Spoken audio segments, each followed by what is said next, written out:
everybody. Welcome back to episode 5 of The Chosen Chats, the message behind the story. I'm Jessica Nixon. I'm Ava Virchumak. We're going to get right into it because we have a very important character that we finally get to meet in The Chosen. Her name is Mary, Mother of God. She plays a big role in the Catholic faith. I'm curious to know, how did you feel about Mary's depiction, and what is would you say, your relationship in your faith with Mary? I just see her as a cool girl. Like, I don't really have like a faith standpoint on her. Like, my grandma prays to her, and I'm like, that's cool. Not my thing, you know? How cool. I mean, lucky girl. She's like the one less lonely girl, like, You just Justin Bieber, Mary's mom. Mary, Mother of God. Woof. Okay. Yeah, We're getting a lot of firsts in the first 60 seconds of this episode. No, I feel like the way that song, it's like, oh, like, that's so cool to be the one less, like, she's so cool to be the Virgin Mother Mary, you know? She's that girl. Are you Gen Z? What Gen? I don't know. What are you? 2001. Is that Gen Z? You're definitely not my millennial. No, you don't. Woof. Dad, I did not expect to start this episode and get so many Justin Bieber references. This is unprecedented for sure. Yeah. So when you hear the song One Less Lonely Girl, you specifically think, wow, Mary, Mother of God. No, I just think she's cool, like a one less lonely girl, you know, like she's that girl, like Jesus picked her. Okay. God picked her. Like, that's cool. Yeah. I cannot. Moving on. I want to revert back to you talking about your grandmother praying to Mary. Mm-hmm. Can you tell me a little bit more about that? My grandma is a very strong Catholic. I love seeing all of her beautiful rosaries around the house. She is always at church. She doesn't miss it. You know, she's at all the things. So she sounds so lovely. She is just the sweetest. That sounds so beautiful. Oh my goodness. Yeah. And what a great example. Yeah, I've gone with her a few times, and it's just crazy to me how boring Catholic church is compared to Christian churches. I don't think I had gone to Catholic church with her until I was like 10 or 12. And so at that point, you know, I've been at Christian churches for like my whole life. And it's like the stand up, sit down, kneel, stand up, sit. And then everyone will just recite the same thing at the same time. And I'm like, wait, nobody told me. I don't have a pamphlet. What's going on? Mm-hmm. So to me, the Catholic Church is more of a club. I feel like you can't just go because you're not going to know what's going on. But I feel like at Christian churches, I can go to anyone and like the words are on the screen and then the pastor will preach and you can follow along and he'll probably tell some jokes. It's like not too intimidating. Yeah. I think that goes, the beautiful thing about Catholic Mass is it is very ritualistic. Mm-hmm. So I love it in that regard. But I do kind of think that kind of goes towards like which church you're going to. If you think about the church that we go to now, my pastor will straight up crack a couple jokes. You know, our prayers and everything that we recite, they're up on projectors. It's a very small church. It's very intimate. You can go and learn as you are there. Like, it's not, you have to know it off the top of your head, because with Catholic Masses, they will straight up switch some of the responses. And if I skip a week, God forbid, I skip a week and then I go back in and I'm just like, peace be with you. And they're saying something completely different. And then I'm like, oh, when did we do this? Was there a meeting? Did I miss it? So I think it depends on the church you're going to. It sounds like she goes to a very traditional Catholic church. And some people, it's a preference. Like, how you worship is your personal preference, because there are modern day masses that I cannot get behind. Like, I just don't feel connected with Jesus in some non-denominationals that are these mega churches that are just, I don't know, they're just not for me. Like Joel Osteen, I am so sorry for anyone who loves Joel Osteen. I feel like I'm listening to You remember at late night television? The age difference is really killing me today. I feel like it's not that big of an age gap. Apparently it's enough. But I have this problem with Cody too, because the other day he was like, "Do you remember antenna TVs?" And I'm like, literally no. Because we're like 6.5 years and I didn't have antenna TVs. And he's like, before satellite. I was like, before satellite? I don't know. So we have those as well. It's fine. But late night television used to be all of the infomercials. And it's like, call this number and purchase, before the internet. I know. Whoa. Before the internet, you'd have to pick up the phone and boop, boop, boop, calls and like order something over the phone, and you'd get it in like 1 to 2 months. Yes. No, I do remember infomercials. I bought bacon bowls when I was like What's a bacon bowl? It's this little, not ceramic, but like hard plastic cup upside down with a little tray attached for like the fat to drip into it. So you put on the raw bacon and you put it in the oven, and then it comes out as a cup. And you can put like your scrambled eggs into the bacon bowls. And my brother's 5 years older, so he bought it with his credit card and upcharged me $50 for using his credit card. So I spent like $100 on bacon bowls. And then, anyway, I got in trouble, but. This is a great story. Your brother is charging you interest on the interest. Yes. It's not a bad business move. I respect him. I like him. Yeah. Bacon bowl interest. Yeah. We really went south on all of that. This is a wild episode. Buckle up, kids. We've both had caffeine. We don't know where this is going. What was the point? Anyway, Joel Osteen churches, I really can't get behind. There's just all of these things. He created something like it's almost like an Amazon Echo Dot, where it's just Bible prayers, and I can't. So worship is a personal preference. Whatever brings you closer to God, and there's no distractions, and you are worshiping like the right things is obviously the priority. But Cody he pointed something out in my faith that I had never thought about until this year, and my mind was blown. He was like, Catholics, you guys pray to like other people. And I said, what do you mean? He's like, do you pray the Hail Mary? And I was like, yeah, who doesn't pray the Hail Mary? I don't know. And he was like, I don't pray the Hail Mary. And he's Lutheran. Oh. They don't pray the Hail Mary. And this blew my mind. I grew up in Cranston, Rhode Island. I remember having one Jewish friend. His name was Aaron, and I adored him. And then my best friend was Lutheran. And I know where their churches were, but everything else was Catholic. Like Catholic churches, bop, bop, bop, bop, everywhere. Other religions weren't really something that I knew too much about. Here I am this year, 33, learning that other religions don't pray to saints. I had no idea. And his issue with it is, why would you put someone in the middle of your prayers to God? Yeah, that's always been my stance. I've kind of asked my grandma, like, well, why do you pray to Mary? Why do you pray to saints? And she said, because they help you get closer to God. And I was like, but that's why Jesus died on the cross, so that we don't have to pray to saints. Well, I don't know if that's why he died on the cross. But Well, I should not laugh at that. but yeah, it's like the direct link to God is praying to Jesus. Exactly. And that was never something that I questioned. It's just something I grew up doing and never thought better of. And I think Mary, Mother of God, like, oh my goodness, yes, you are. God chose you to bring forth his son. You are divine.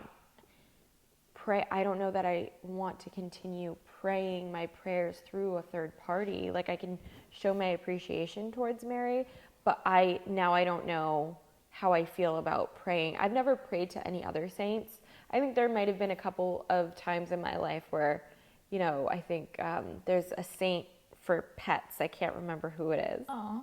Yeah, there's a saint for pets, and like I remember seeing people in my family have like little pendants because we're a pet family. But Mary, my relationship with Mary kind of shifted this year.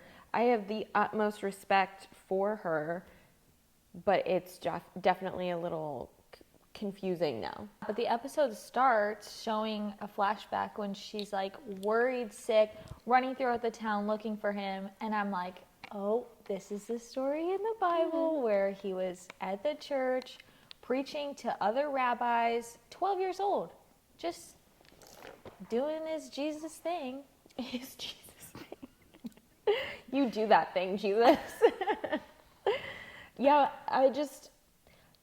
the idea of having to raise Jesus is such a daunting task. And Mary's story from just the beginning of, getting pregnant out of wedlock. Her path, the people closest to Jesus never lived an easy life. And I remind myself that all the time. Mm-hmm. I don't know why people have this idea that if you're living life correctly, your life is easy and God's not going to put any hardships in your life. The closest people to Jesus Christ had some of the hardest paths to walk.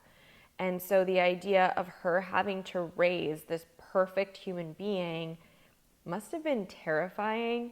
And I think I was reading actually another YouTube video who was talking about The Chosen, and the title of it said, should we be watching The Chosen? And a lot of the comments said that they had an issue with watching the show because of the humanity it brings to Jesus. Mm-hmm. How do you feel about that?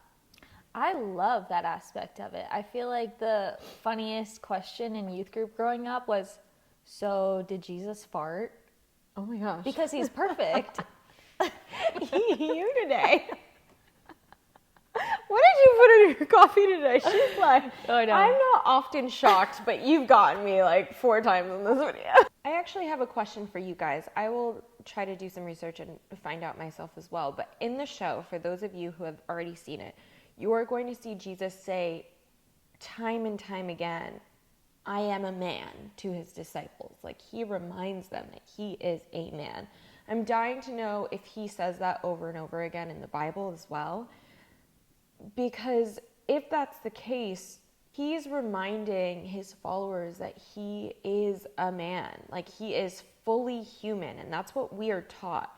So I think it makes people uncomfortable sometimes to have this idea of Jesus as a baby where, his mom had to change his diapers. And sometimes in our faith, I think that we just believe that he's all divinity and he can only be this serious character. But my God's got a sense of humor. He has to be friends with me. I'm like cracking jokes with him all day long. I always tell that to Cody. My God and we laugh together all day long.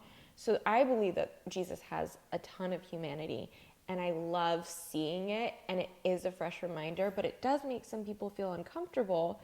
But in this episode, I think it was Nicodemus and John the Baptist.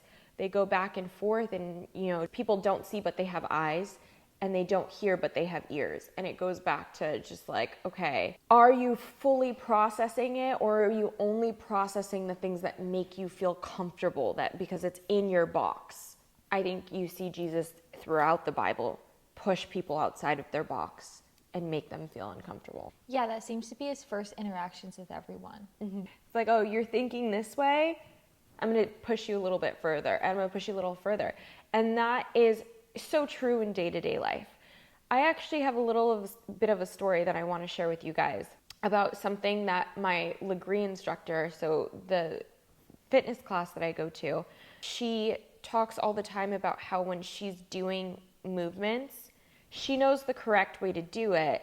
And she still, every time she's in a motion, she finds herself like dumping into certain areas that make the workout easier instead of pushing out and optimizing the workout and making it harder. And this person, I thought it was such a metaphor for faith. Truly, this has been so important to me since I had this like awakening. This person who practices this workout all day, every day, still finds herself looking for the easy way out and not walking in what she's preaching. And that is such a testament to me and my faith. I'll talk to myself, about myself, but I think that a lot of people can relate to walking in faith and still messing up. Okay, Jesus wants me to do this, and I know I have to do this, but that's really hard, and I want to take the easy way out. So for the sake of just like skipping the drama or the hardship and making my life a little bit easier. I'm going to do it this way, and I'll come back to God after. And as I walk in faith daily, I find myself thinking, okay, I just messed up. I know I'm supposed to be doing this. That's really hard. It's really challenging. I'll come back to you, God. And that is when people from the outside look at Christians and they're like, oh, you say you're this religious person, but you just did X, Y, and Z. Okay, yeah, I'm an imperfect human. I know that, and I'm trying. And I will always revert back to God and try to bring my actions back to God. And I think that people who aren't like connected with God and unsure of their faith and trying to figure out where to go with their faith, they see Catholics and Christians and Lutherans and all of these people who walk in faith. They're like, oh, but you mess up all the time, so you're a hypocrite. And I don't think that makes us a hypocrite. It's just we're imperfect and we're always trying. Yeah, so Jesus is a partier. Good Lord. Yeah, I think I've always been confused by this miracle. So this is Jesus' first miracle. I was just like, water to wine seems like a weird one to choose. I could not understand why, and it did feel for forever like a party situation.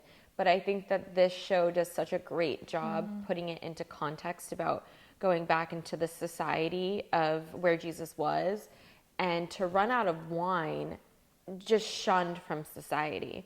So here you have Jesus at a wedding for someone that he truly cares about. His mom is there and she's helping set up the wedding, and she did not want to see it go south. So she asked her son for a favor, and it was just so sweet. But one of the things that really struck me is, when he's telling her no initially, he knows that once he starts performing miracles in public, the clock starts ticking. And you can see he's just like, I don't know if I'm ready for that moment right there. This is the second day in a row we've filmed, and every time that squirrel comes to visit us, he must be a fan of The Chosen. But you can see him, he's just like, it's not time yet. Because once he does that miracle, everything gets put into motion. And I just found myself on the couch sitting there being like, Mary, don't ask him to do it. I've been kind of wondering why Jesus is so hesitant to start the miracles in the way you said, because that starts kind of ticking time clock, because he knows that is going to lead to the crucifixion. Yes.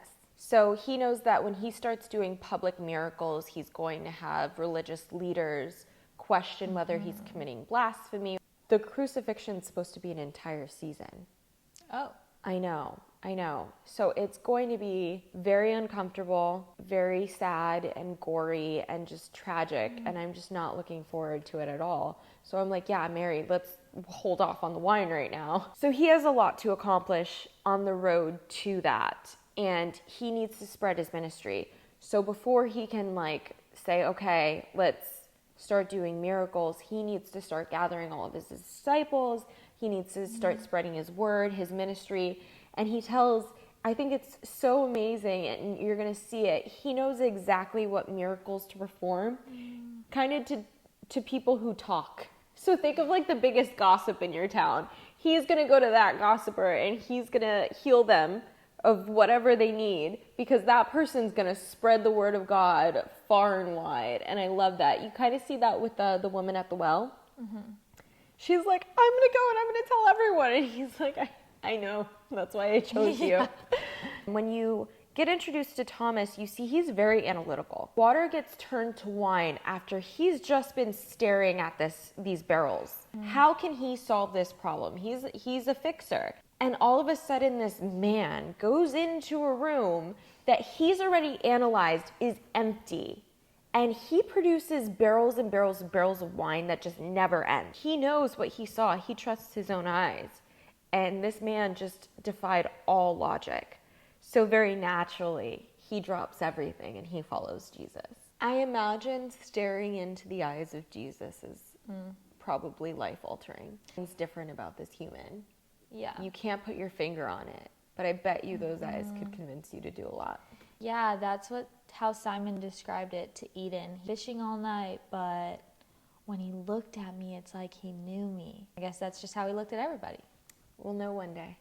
Lord, I hope I get to taste that. I hope that's up in heaven, because what did he do? I want to know. I want to drink that wine. That's a great time. Sign me up. The other character we cannot forget to talk about that gets introduced this episode is John the Baptist, who is crazy. We were talking about this the other day off camera, but every time I've ever read about John the Baptist, I've always imagined this really peaceful human. Like, we know that Jesus loves John the Baptist, and John the Baptist is this human that literally baptizes Jesus. Like, what an honor. You know what? This portrayal in The Chosen of John the Baptist feels more accurate to me, because John the Baptist shakes things up. He's another one just like Jesus, where he's going to push you outside of your comfort zone. Everything you think you know, you're wrong, and he's going to tell you that. So it makes more sense that way, that he was this disruptor who was loud and very aggressive of nature, because he knew who Jesus was. He grew up with Jesus. He knows what he's going to do, and he feels almost protected. So he's more fearless in his approach to spreading the word of God. I was shocked to be introduced to John the Baptist behind bars. I didn't know he was locked up for so long. He gets locked up, I think, pretty frequently. All right, so that's episode 5, and thanks for joining us again.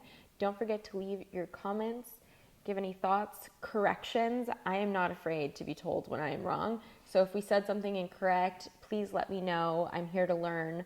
And then make sure you hit the subscribe button and the little bell. Cody just told me yesterday that when you subscribe, you actually do have to hit the bell as well, so that you can get notifications right into your inbox. So we'll see you next time.